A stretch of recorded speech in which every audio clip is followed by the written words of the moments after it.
보면서 감탄을 했습니다.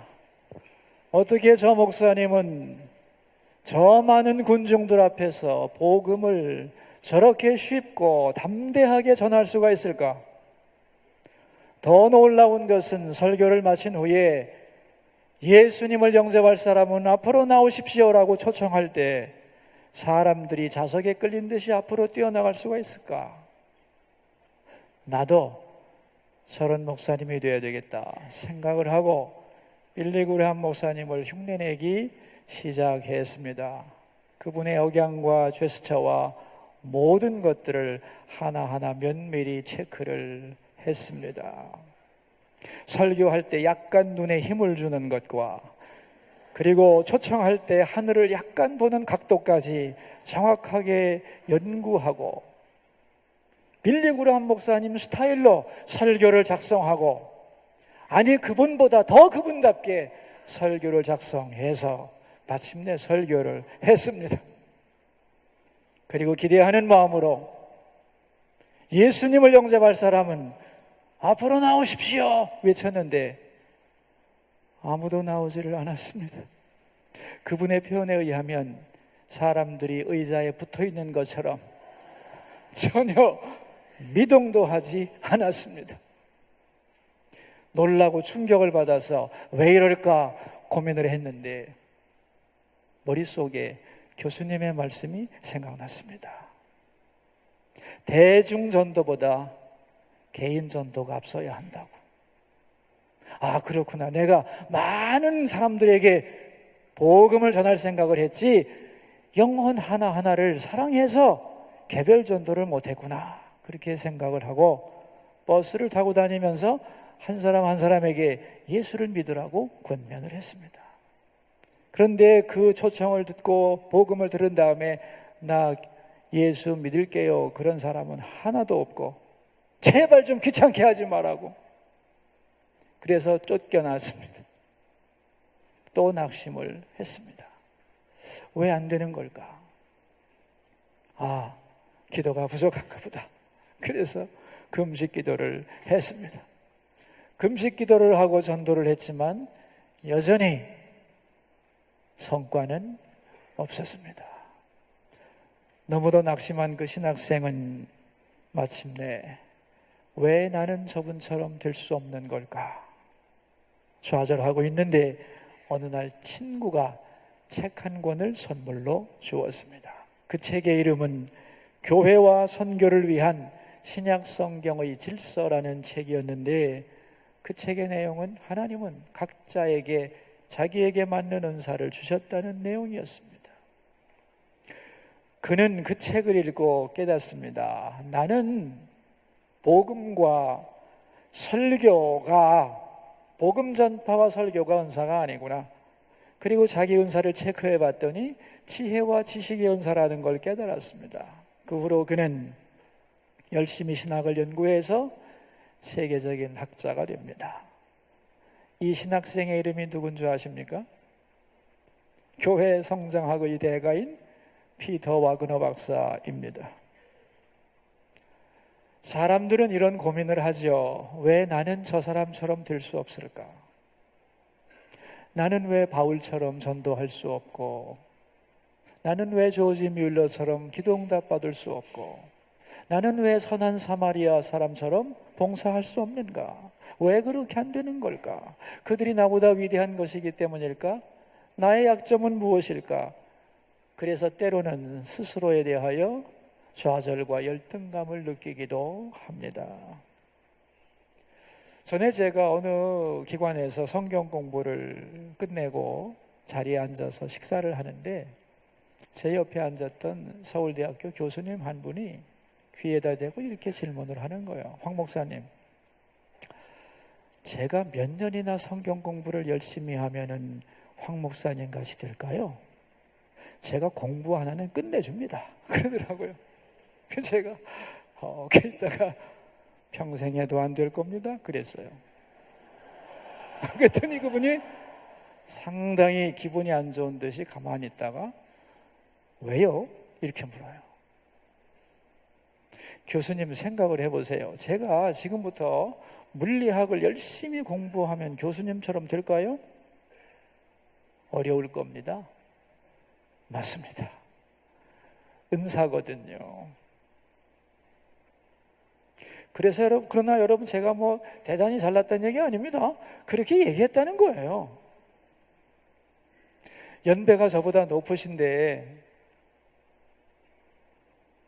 필요하시면 저에게 물으시고 저를 활용하시면 되지, 똑같은 시간을 들여서 저와 같이 될 필요가 뭐가 있겠어요. 제가 물리학에 대해서 모르면 교수님을 찾아오면 되지, 지금부터 물리학을 연구해서 교수님 따라가려고 애쓰면 뭐 하겠습니까? 그럴 필요가 있나요? 그렇게 질문을 하고 서로 함께 웃은 적이 있습니다. 여러분, 이런 말이 있습니다. 인간의 가장 기본적인 소명은 자기 자신이 되는 것이다. 이스라엘의 랍비 주지아는 이렇게 말했습니다. 내가 하나님을 만날 때 하나님은 나에게 너는 왜 모세 같은 사람이 되지 못했느냐 이렇게 묻는 것이 아니라 너는 왜 주지아답게 살지 못했느냐라고 물을 것입니다.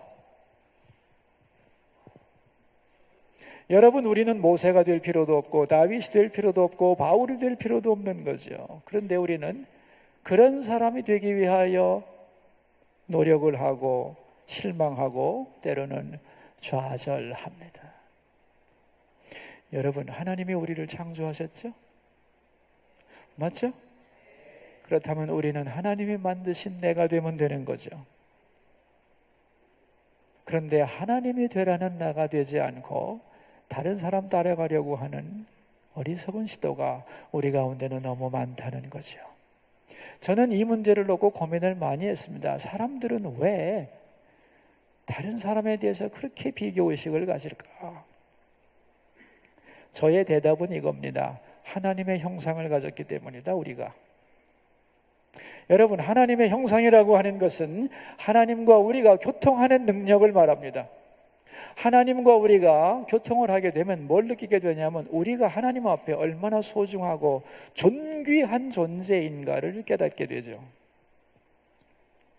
그런데 하나님을 거부하고 나면 나의 존귀함의 근거가 사라집니다. 물론 우리는 하나님을 거부했어도 하나님의 형상의 흔적은 있기 때문에 나 자신이 소중하다는 것 깨닫죠. 그런데 그 소중함의 근거를 어디서 가져올 거냐는 거예요.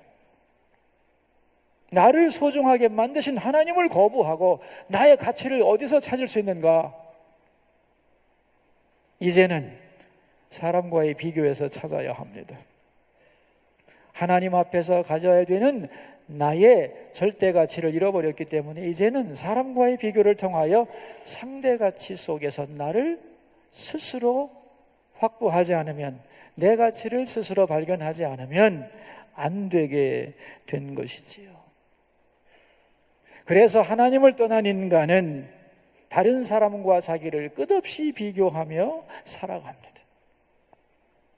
그런데 여러분, 우리가 다른 사람과 나를 비교하면 반드시 둘 중에 하나에 걸리게 되죠.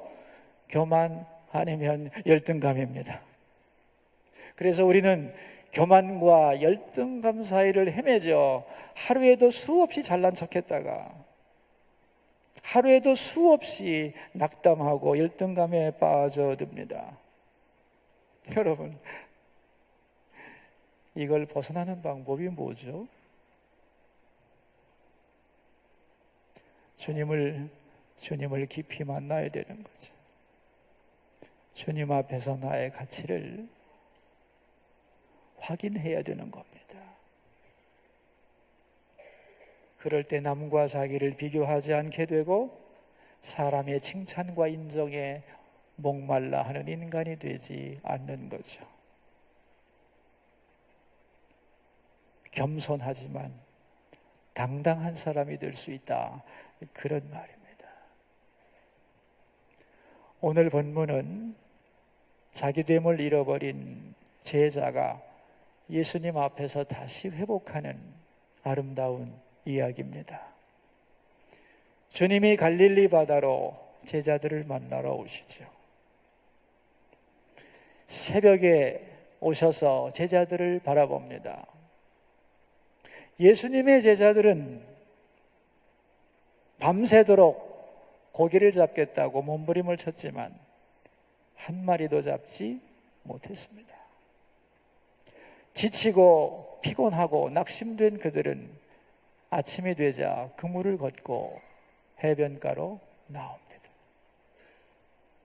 그런데 거기에 낯익은 분이 계셨습니다.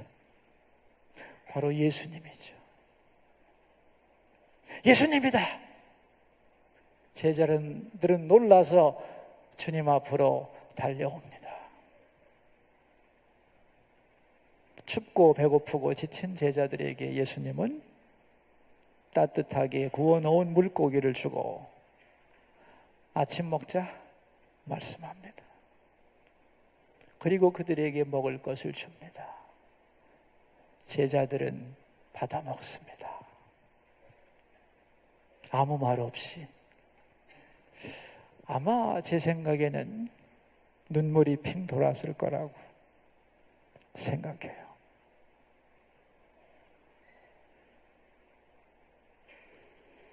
주님이 준비해 주셨던 따뜻한 음식을 배불리 먹은 제자들을 보고 예수님은 비로소 입을 열어 말씀을 합니다. 우리 15절 말씀을 함께 읽겠습니다. 요한복음 21장 15절. 그들이 조반 먹은 후에 예수께서 시몬 베드로에게 이르시되 요한의 아들 시몬아 내가 이 사람보다 나를 더 사랑하느냐 하시니 이르되 주님 그러하니이다. 내가 주님을 사랑하는 줄 주님께서 아시나이다. 이르시되 내 어린 양을 먹이라 하시고 시몬아 내가 나를 사랑하느냐고 묻습니다. 시몬이라고 부릅니다. 시몬은 베드로의 옛날 이름이죠. 왜 베드로야 그러지 않고 시몬이라고 불렀을까? 사람들은 지금도 자기를 베드로라 부르고 베드로도 자기가 베드로라고 생각하는데 옛날 이름을 듣자 베드로는 깜짝 놀랍니다. 여러분, 베드로란 이름이 언제 붙여졌죠? 예수님께서 너희는 나를 누구냐 질문하셨을 때 주는 그리스도시요 살아계신 하나님의 아들입니다라고 멋진 대답을 했을 때 바요나 시몬아 내가 복이 있도다. 이것을 알게 하신 이는 혈육이 아니요 하늘에 계신 내 아버지시다. 너는 베드로다. 내가 이 반석 위에 나의 교회를 세울 거라고 말씀하시면서 칭찬하셨던 믿음이 좋고 예수 그리스도 앞에 뜨거운 열정을 가졌던 그때 주님이 선물로 주셨던 아름다운 이름이 베드로예요. 큰 바위다 그런 말 아닙니까? 근데 지금 베드로는 그렇지 못하죠. 예수님을 부인했고 물고기나 잡아야지 뭐 낙향에서 돌아온 초라한 사람입니다. 큰 바위는커녕 조약돌만도 못하지. 그래서 옛날 이름 시몬을 부르는 겁니다. 쉽게 말하면 우리 옛날로 돌아가서 원점으로 돌아가서 얘기해보자 그런 말이죠. 너는 나의 수제자였고 믿음의 반석이었는지는 모르지만 지금 너는 물고기 잡는 사람이 되었구나. 그렇게 부르면서 베드로가 자기 자신을 살펴보게 한 것입니다. 시몬아. 그리고 주님이 물으시는 게 네가 날 사랑하느냐 그랬습니다. 여러분, 네가 날 사랑하느냐고 주님이 왜 물으셨을까요? 사람의 마음을 아시는 주님께서 베드로의 마음속에 주님을 사랑한다는 그런 마음이 있는 줄을 몰라서 물었을까요? 왜 물었을까요, 여러분? 자기 입으로 사랑을 고백해야만 관계가 회복되는 겁니다. 여러분, 사랑합니다라는 말 참 좋은 말이죠. 억만 번 들어봐도 기분 좋은 말이에요. 그죠? 그런데 이 사랑합니다라는 말이 서로에게서 교차될 때 양자는 관계가 회복되는 겁니다.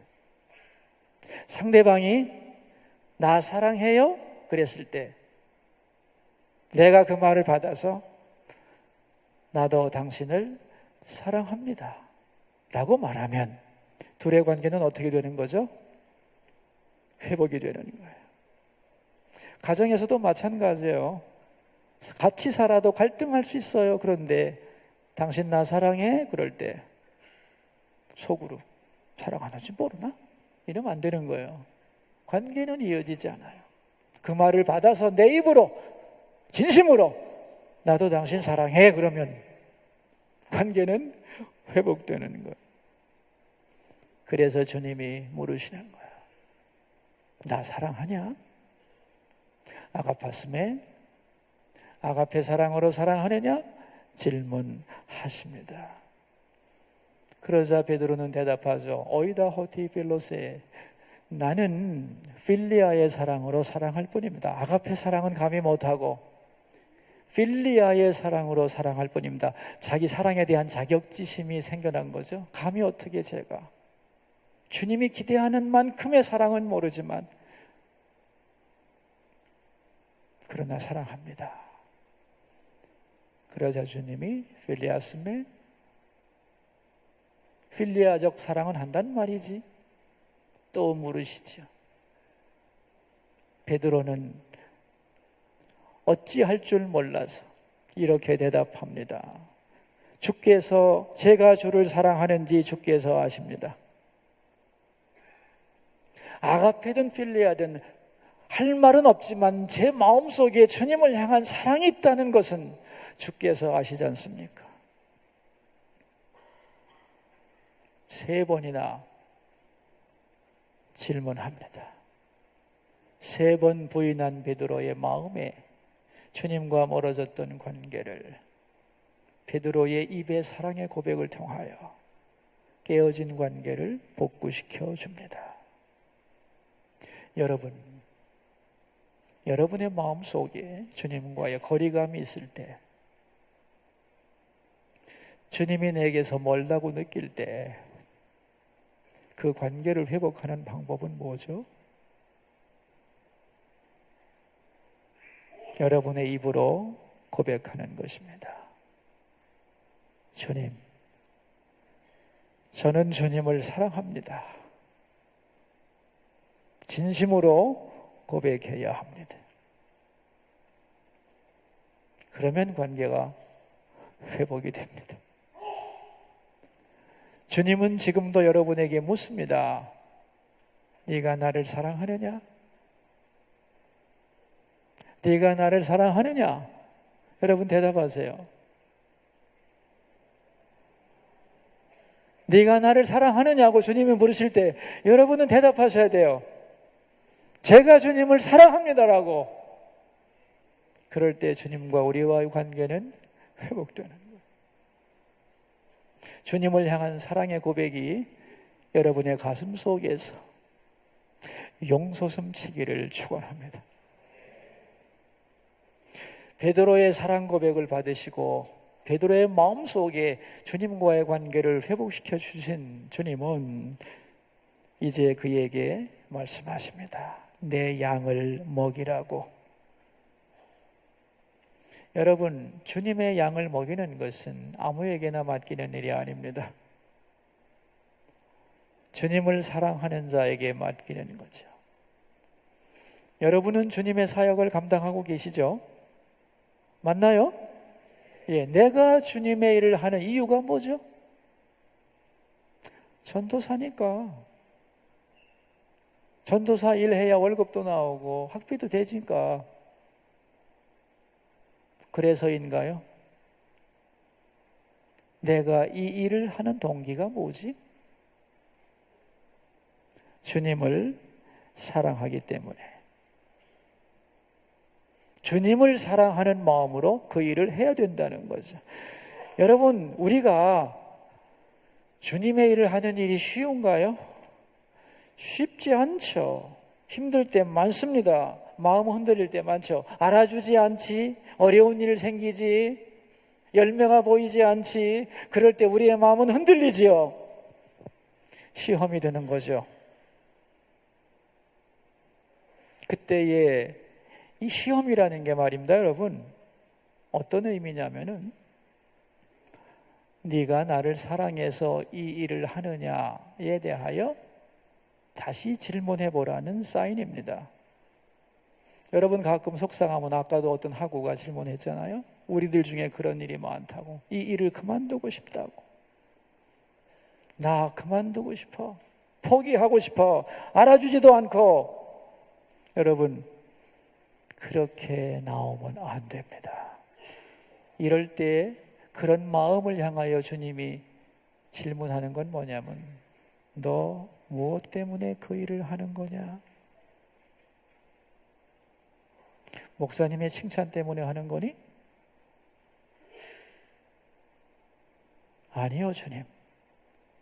목사님은 나를 몰라주고요. 혼내기만 합니다. 그러나 주님, 제가 이 일을 하는 것은 주님을 사랑해서입니다. 그 고백을 해야 된다는 거예요. 시험이 들 때 나는 이 일을 왜 하는가? 주님 때문이라고, 주님을 사랑하기 때문에 하는 거라고 그렇게 고백을 하면 회복이 되는 거예요. 그렇게 고백하면서 그 시험을 넘기던 사람에게는 뭐가 생기냐면은 영혼의 지성소가 생겨나요. 지성소라고 하는 것은 은밀한 교통이 이루어지는 것이죠. 내 마음에 다른 사람은 몰라요. 주님과 나만이 아는 비밀이 생겨나는 거예요. 남들이 몰라주고 뭐라고 해도 주님은 나를 위로하시고 내가 너를 안다 하시고 기뻐해 주신다는 것. 그래서 그런 내면의 지성소가 생긴 사람은 남들의 칭찬에 좌우되지 않아요. 주님만 아시면 저는 충분합니다. 저는 견뎌낼 수 있습니다. 왜? 주님이 내 마음에 위로를 주시기 때문에. 네가 이 일 왜 하는 거야? 이 힘들고 고달픈 일. 주님, 저는요 주님을 사랑하기 때문에 이 일을 합니다. 여러분 속에 이런 고백이 있기를 바랍니다. 내 양을 먹이라고 사명을 주시면서 예수님은 베드로 속에 있는 실패의식을 치료합니다. 베드로의 과거를 들먹이지 않잖아요? 너 왜 3번이나 나를 부인했냐? 이런 말 안 하고 오직 한마디, 날 사랑하느냐고. 지금 네가 날 사랑하느냐고. 그렇다면 과거는 상관없다는 거예요. 나는 실패자다. 예수님 부인하고 옛 직업으로 돌아왔으니 내가 뭘 할 수 있을까? 너 그 마음 가지면 안 돼. 중요한 것은 지금인데 날 사랑한다면 됐어. 이제 내 양을 먹여. 다시 시작하는 거야. 이런 뜻이죠. 그러면서 주님은 베드로가 얼마나 주님을 위해 수고할 것인가를 말씀해 주셔요. 그게 18절에서 19절인데 같이 읽읍시다. 내가 진실로 진실로 네게 이르노니 내가 젊어서는 스스로 띠띠고 원하는 곳으로 다녔거니와 늙어서는 내 발을 벌리리니 남이 내게 띠띠우고 원하지 아니하는 곳으로 데려가리라. 이 말씀을 하시면 베드로가 어떠한 죽음으로 하나님께 영광을 돌릴 것을 가리키심이로라. 이 말씀을 하시고 베드로에게 이르시되 나를 따르라 그랬어요. 내 양을 먹이라 하시면서 주님은 베드로에게 네가 나를 위해 고난을 받을 거야. 그리고 순교할 것이다. 그러나 그것은 19절에 엄청난 영광일 거다 그랬어요. 베드로에게 주시는 소명이 뭔지를 말씀하셔요. 너는 나를 위해 충성하다가 순교할 거라고.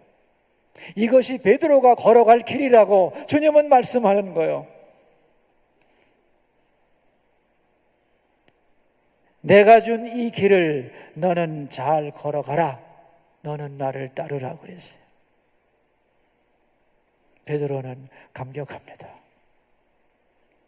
다 끝났다고 생각했는데 주님의 나를 찾아오셔서 깨어진 관계를 회복시켜 주시고 다시 소명을 주시다니, 주님을 위해 죽도록 충성하다가 주님 위해 죽을 수 있는 영광을 주시다니 얼마나 감사한가. 감격한 그가 다시 일어나는 거죠. 그런데 이 베드로의 감격도 잠깐입니다. 왜냐하면 20절 때문에. 우리 20절을 읽겠어요. 베드로가 돌이켜 예수께서 사랑하시는 그 제자가 따르는 것을 보니 그는 만찬석에서 예수의 품에 의지하여 주님을 파는 자가 누구니까 묻던 자더라. 요한을 쳐다봤어요. 요한을 보는 순간 마음이 복잡해졌어요. 여러분, 요한은 베드로와 동료 제자이지만 어떤 면에서는 3년 동안 내내 경쟁자였어요. 누가 크냐를 다투던 베드로와 야고보, 요한이 넘버 2, 3, 4 아닙니까? 항상 긴장하며 누가 큰가를 생각하던 그 요한, 서로를 지금까지도 의식하고 있는데 중요한 것은 요한은 예수님을 부인하지 않았어요. 그 우리 예수님이 마지막 돌아가시면서 요한에게 보라 내 어머니라고 당신의 어머니를 요한에게 맡겼어요. 그 순간에 베드로는 요한에게 내가 졌다는 생각이 듭니다. 그래서 이렇게 질문하죠. 21절이죠. 같이 읽읍시다. 이에 베드로가 그를 보고 예수께 여짜오되 주님, 이 사람은 어떻게 되겠사옵나이까? 요한은 어떻게 됩니까? 저는 순교한다고 하셨는데 요한은 잘 되겠지요? 배신도 안 했으니까. 나는 배신했으니까 비참하게 죽을 것이고 요한은 그렇지 않으니까 편안하게 아름답게 인생을 잘 마치겠지요?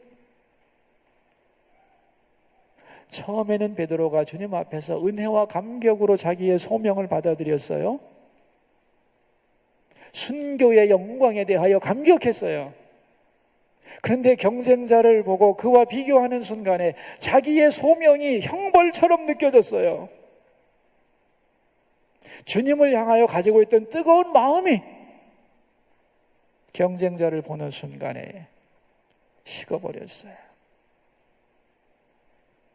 베드로의 마음이 어지러워집니다. 여러분, 우리가 주님을 향하여 주님을 따라가는 길에 주님만 바라보면 행복한데 옆 사람을 바라보면 힘들어지기 시작해요. 내가 배고픈 건 괜찮은데 옆 사람이 너무 잘 사는 건 힘들어요. 나 홀로 하나님 앞에 있을 때는 감사한 것밖에 없어요. 이대로 죽어도 좋아요. 그런데 눈 뜨고 다른 사람 보면 힘들어져요. 왜 그렇죠? 비교의식 때문에 그래요. 이 세상 사람들은 말할 것도 없고 주님의 종들에게도 이 비교의식은 끝까지 따라다니면서 우리를 괴롭혀요. 그리고 주님을 따라가는 우리의 순수한 마음을 헝클어뜨립니다. 여러분 생각해 보세요. 예수님의 12제자 중에 하나가 됐다는 거 얼마나 영광입니까? 뭘 더 바라겠습니까? 인간 중에서. 아니, 인류 역사 속에서 세상에 예수님의 12제자가 된 것보다 더 큰 영광이 어디 있고 더 바랄 게 뭐가 있어요, 진짜. 그리고 그분을 위하여 한평생 일하다가 주님을 위해 순교한다는데 주님이 그걸 영광으로 받아주신다는데 뭘 더 바래? 아멘입니다. 아멘. 더 이상 바랄 게 없습니다. 주님, 나는 이대로 만족합니다. 그래도 될 텐데 말이요. 요한은 어떻게 될까요? 이랬단 말이죠. 참, 이게 비교의식의 질긴 끈입니다. 여러분, 이런 얘기가 있어요. 미국의 제2대 대통령 이름이 존 아담스입니다. 3대가 유명한 토마스 제퍼슨. 두 사람은 친구면서 동료였는데 한평생 언제나 같이 다니면서도 경쟁 상대였어요. 외교관 생활도 같이 했고 정치가로서 독립선언서 기초위원으로서도 같이 활동했는데 늘 경쟁하면서도 항상 아담스는 제퍼슨보다 자기가 좀 못하다는 열등감에 시달렸어요. 그런데 자기가 먼저 대통령이 됐어요. 그래도 자기 속에는 제퍼슨보다 못하다는 생각을 늘 했어요. 이 아담스가 죽으면서 한 유명한 말이 있습니다. 아직도 제퍼슨은 죽지 않았는데 그리고 죽었어요.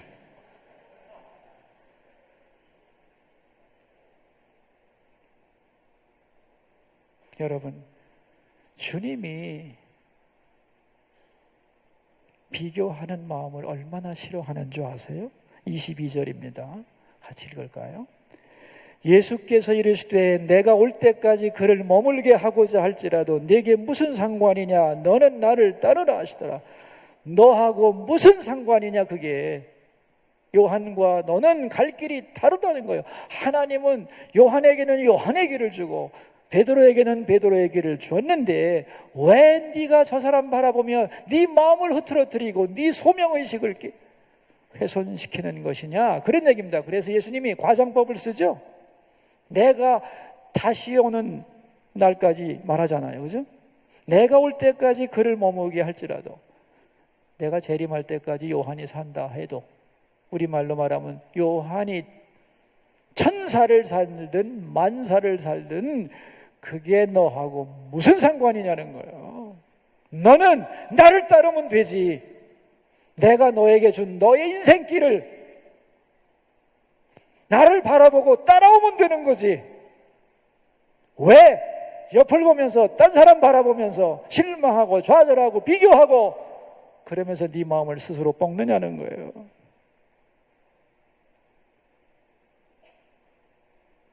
여러분, 우리 마음속에 비교의식만 없으면 인생이 참 편해집니다. 목사님들끼리 만나면 딱 묻는 게, 요새 교회 어때? 그 다음 말 다 반드시 다음에 나오는 말이 있어. 몇 명 모여? 이렇게 나옵니다. 그래, 10,000명 모이면 어떻고 1,000명 모이면 어떻노? 30명 모이면 어떻고? 비교해보라. 언제까지 할 건지.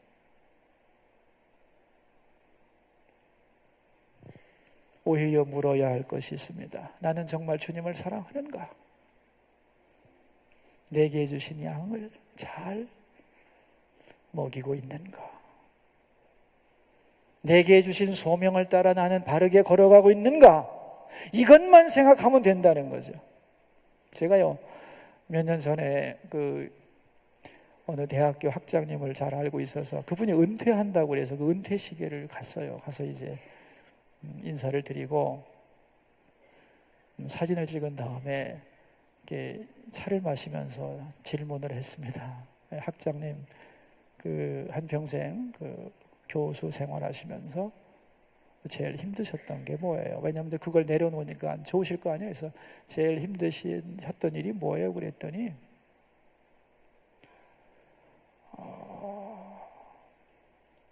좋은 대학 못 나온 것이 제일 힘들었어요. 그러는 거예요. 좋은 대학 못 나온 게 제일 힘들었습니다. 나는 그때 진짜 무지한 충격을 받았어요. 그분이 대학교 학장님이고 유명한 분이에요. 모두가 부러워하는.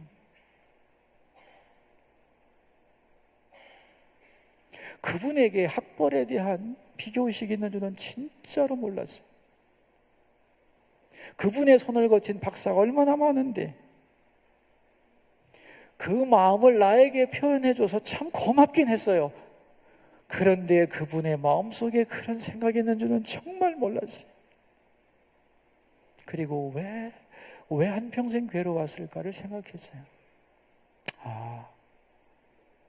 어떤 예식을 행할 때마다, 졸업식 할 때마다 가운 입고 나오시는데, 또 어떤 논문을 쓰면 이름 나오고 어디 출신이라고 딱 나올 때마다 이분은 한평생 그것 때문에 괴로워하고 있었구나 하는 생각을 하면서 가슴이 많이 아팠습니다. 여러분, 그런 거예요. 세상에. 제가 신대원 3학년 때 얘기 하나 해드릴게요. 제가 교회학교 초등부를 맡고 있었어요. 3, 4학년 아이들을 맡고 있었는데, 여러분도 다 똑같이 살아가잖아요. 금요일이면 다 주보 만들어 주잖아요. 그죠? 제목도 찬송가 다 해서 이제 다 보내지 않습니까? 그래서 이제 주보를 딱 만들어 주고 나서 이제 금요일 저녁에 부터 이제 주일 설교를 준비하려고 하는데 잘 안 써지는 거예요, 이게. 본문도 정하고 제목도 정했는데도 이게 잘 안 나가. 설교를 여러분이 해보셨지만 쉽게 나갈 때는 금방 쓰지만 안 나갈 때는 참 안 나가잖아요. 그래서 이제 금요일 밤은 안 됐고, 토요일 날 오전에 했는데 안 되고, 긴장에 대해서 기도하고 다시 시작했는데 토요일 밤에도 안 되고, 토요일 밤이 안 되자 주일 새벽이 됐는데 큰일 났다는 생각이 자꾸 들기 시작하고, 그래도 시간은 사정없이 흘러서 해는 뜨잖아요. 주일날 아침이 된 거예요. 그런데 내가 그런 적이 없거든. 주일날 아침까지 한 줄도 못 썼어요. 하늘이 노래지는 거죠. 그래서 제가 전화기를 들었다 안 왔다 그랬어요. 큰 병이 났다고 그럴까? 정말 병이 나서 못 간다고 그럴까? 근데 그 다음에 내가 그 거짓말 한 다음에 스스로 괴로움을 당할 걸 생각하니까 안 되겠다 싶어서 이제 가족이 버스를 탔어요. 이제 버스를 타고 저 교회를 가는 거예요. 준비가 안 된 거죠, 이게. 한 줄도 못 쓴 거예요. 근데 버스를 타면서 참 갈등이 생기더만. 자, 이제 어떻게 하면 좋지? 근데 이게 나 혼자만이라면 뭐 하겠는데 아내와 어린 아기가 있잖아요. 셋이서 시내버스를 타고 교회를 향해 가는데 설교는 없는 거야. 너무너무 비참한 거야. 그래서 시내버스에서 앉아있지도 못하고 앉으라고 그러고서 제가 이거 들고 어떻게 하면 좋아요? 하나님. 아이고 한마디만 생각나게 해주세요. 그러다가 도대체 무슨 일입니까? 왜 이렇게 한마디도 못하는 겁니까? 그러다가 제가 생각을 했어요. 정직해지자 차라리. 그래서 설교 시간이 딱 되면 여러분, 제가 설교 준비를 하려고 했지만 못했습니다. 죄송합니다 하고 내려갈 결심을 했어요. 그리고 주님께 물었어요. 저는 결심이 됐고요.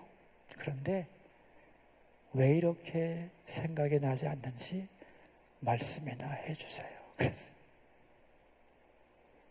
근데 갑자기 월요일 날 점심시간에 한 장면이 싹 보이는 거예요. 월요일 날 이제 학교 와가지고, 지난주 월요일 날 학교 와가지고 점심시간이 됐는데 점심 먹고 커피 마시면서 다 앞에 모여있는데 선배님 한 분이 지나가다가 황전도사님 잘 지내요? 예. 요즘 무슨 부서 맡았지? 대학부 맡았나? 제가 뭐라고 그랬냐면 애들하고 놀고 있어요. 그랬어요. 그 장면이 딱 생각이 나는 거예요. 그러면서 네 마음속에 아이들을 부끄러워했기 때문에 나도 너를 강대상에 세우는 것을 부끄러워한다는 거예요, 하나님이.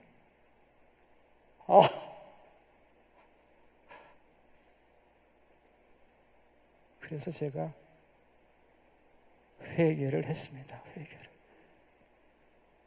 어느 부서면 어때? 아동부서라고 왜 내가 비교하고 이 어린 것들하고 논다고 스스로 내가 비참했을까? 하나님이 이 어린아이들을 얼마나 사랑하는지 나 그때 알았어요. 그 조그만 것들이 빽이 세더라고. 진짜 빽 세더라고. 나를 그렇게 하나님이 힘들게 하시더라고요. 그래서 제가 그 어린아이들 제가 존경하고 사랑하고 주님의 자녀로 정말로 아끼고 보살피겠습니다. 약속하고 용서해 주십시오. 진짜 내 안에 모르게 돌아서 가지고 울었어요. 회개했습니다. 진짜. 그리고 일부 예배를 잘 드리고 우리 부서 예배 시간이 됐어요. 그리고 가서 이제 이렇게 딱 섰지. 서가지고 여러분 미안합니다 하려고 그러는데 할 말이 생각나더만. 설교를 잘 하고 내려왔어요.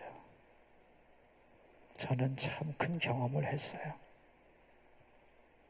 하나님이 입을 닫으면 뻥끗도 못하는구나. 입을 열어서 전하게 하신다는 게 너무너무 고마운 거구나. 내가 맡은 이 작은 부서가 유치한 거라고 생각했는데 하나님은 무지하게 중요하게 여기시는구나.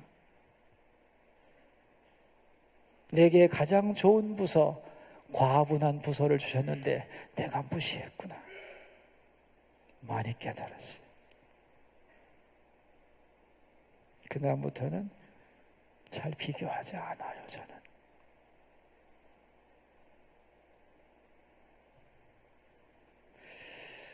여러분, 저는 말이죠, 개인적으로 이 목사라고 하는 직업은 스스로 열등감만 가지지 않으면 아주 좋은 직업이라고 생각합니다. 이 세상에 생각 있는 사람들은요, 자기의 신념을 가진 종교인들을 무시하지 않아요. 싫어할 수는 있어요. 무시는 안 합니다. 어떤 면에서는 존중하지요. 의미 있는 삶을 살기 위하여 자기의 길을 걸어가는 사람으로 생각하지요. 그런데 은근히 이 길로 들어선 목사들이 세상을 부러워하더라고. 여러분, 그러면 안 됩니다. 그건 너무 비참한 거예요. 여러분, 자부심을 가지세요. 풀은 마르고 꽃은 시드나 주의 말씀은 영원히 서리라. 주님의 말씀은 영원한 거예요. 영혼을 살리는 거예요. 그 일에 부름받은 거예요, 우리가. 근데 우리가 다른 세상 사람들을 생각하면서 부러워하면 되겠어요? 동창회를 갔는데 말이지, 어느 친구는 어느새 인류기업의 스카웃이 돼가지고 잘 나가고 있고, 아무개는 고시 패스해가지고 앞길이 창창한데 나는 신학생이 돼가지고 알아듣지 못하는 아이들 앞에서 춤이나 추고 있고. 여러분, 이런 생각하면 되겠냐고, 이게 지금. 어제 말이죠, 어제 점심 때 5분하고 식사를 같이 했잖아요. 근데 어느 학우가 저한테 이런 질문을 했어요. 목사님, 한평생 목회하시면서 가장 보람 있었던 일이 뭐예요? 그러는 거예요. 그래서 제가 나의 신앙이 성장했다는 것입니다. 그랬어요. 목회하면서 나의 신앙이 계속 성장해 왔다는 것이 최고의 보람이죠. 목회를 하고 결과가 좋지만 내 신앙이 성장하지 않는다면 그 사람은 황폐한 사람이 돼요. 여러분, 우리는 겉으로 드러나는 열매를 굉장히 매력 있게 생각하는데, 여러분, 겉에 보이는 업적이 주님께 평가받는 근거는 아닙니다. 주님이 정말 중요시하는 것은 내가 어떤 자세로 주님을 섬겼느냐는 거죠. 마태복음 25장에 보면 달란트 비유가 나오죠. 어느 주인이 먼 나라로 여행을 떠나면서 자기의 종들에게 한 사람은 5달란트, 2달란트, 1달란트를 주고 장사해서 이익을 남기라고 그랬어요. 그런데 그 중에서 5달란트, 2달란트 받은 사람들은 열심히 해서 일을 남겼는데 1달란트 받은 사람은 일을 하지 않고 주인이 돌아오자 원금을 돌려드렸죠. 그럴 때의 주인이 실망을 했습니다. 악하고 게으른 종아, 말씀하시고 이 종을 내어 쫓으라고 그랬어요. 자, 질문하겠습니다. 한 달란트 받은 종이 왜 실패했죠?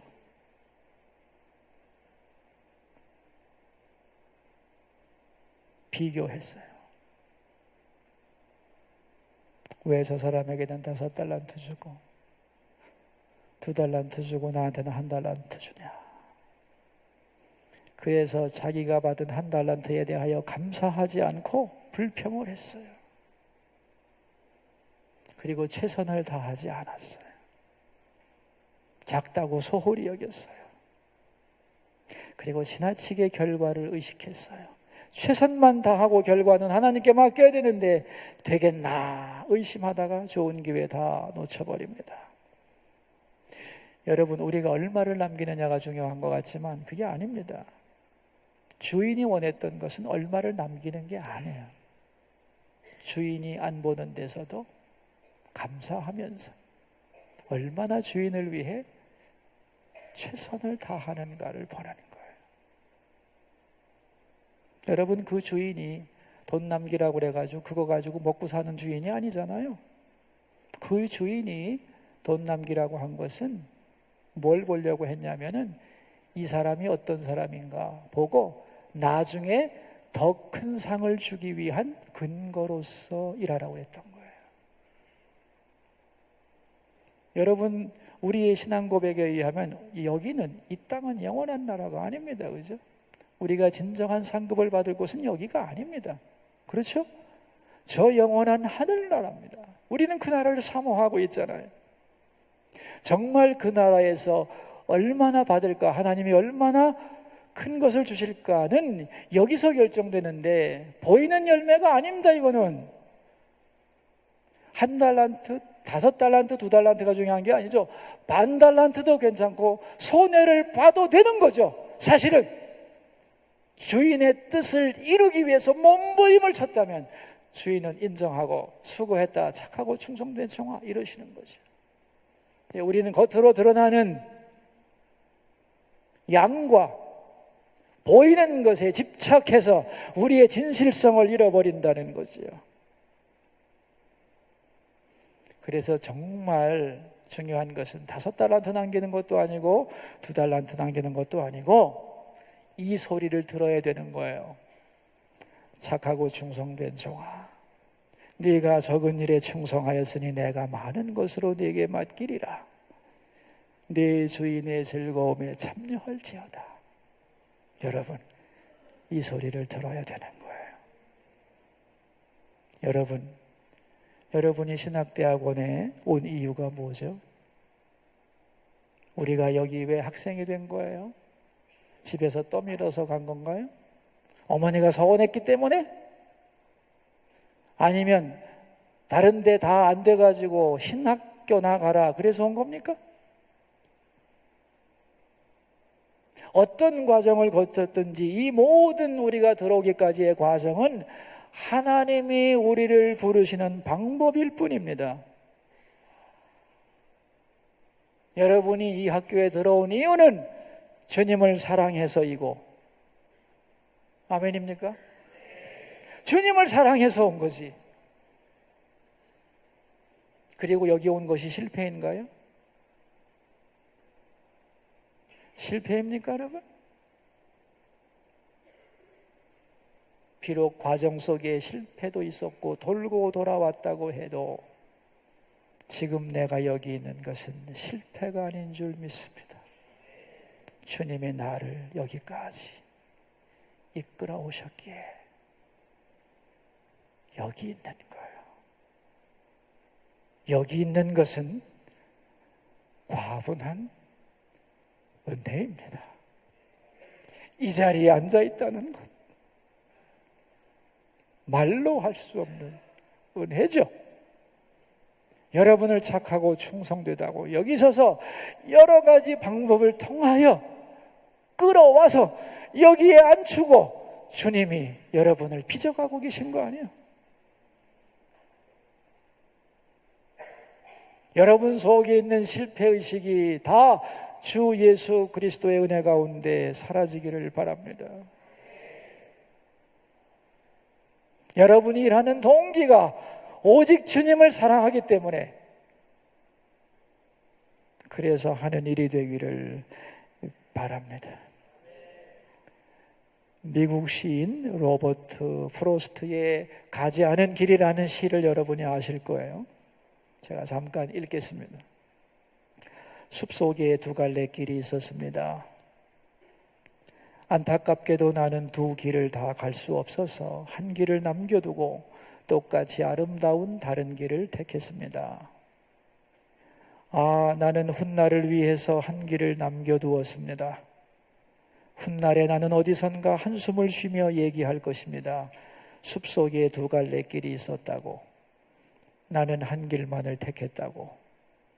그리고 그 때문에 모든 것이 달라졌다고. 옛날에 배운 거죠. 여러분, 언제나 내 앞에는 가지 못한 길이 있죠. 왜냐하면 어차피 인생은 한 길로만 가는 거니까. 그러나 가지 못한 길에 대한 미련은 버려야 하는 겁니다. 왜냐하면 주님께서 여러분에게 가장 좋은 길을 주셨기 때문에. 그게 이 길인 줄로 믿습니다. 가장 위대하신 왕께서 우리를 가장 잘 아시는 하나님이, 우리를 가장 사랑하시는 하나님이 나의 종이 되라고 부르신 이 길을 걸어가면서 세상의 것과 여러분을 비교하지 않기를 바랍니다. 주의 궁정에서의 한 날이 왕궁에서의 한 첫날보다 낫다고 다윗은 고백했습니다.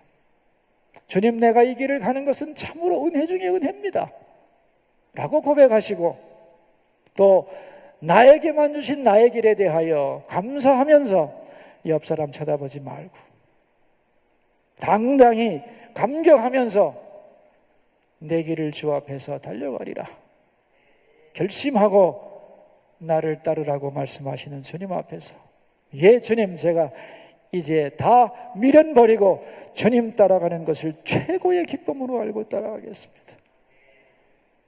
그런 고백이 여러분의 있기를 주의 이름으로 축원합니다. 기도하겠습니다.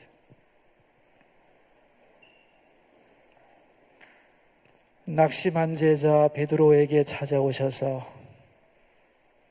네가 나를 사랑하느냐 질문해 주시고, 네 주님, 제가 주님을 사랑합니다.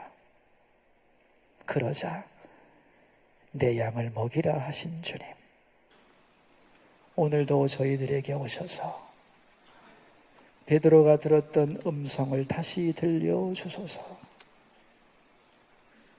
너는 나를 따르라. 다른 사람은 어찌하든지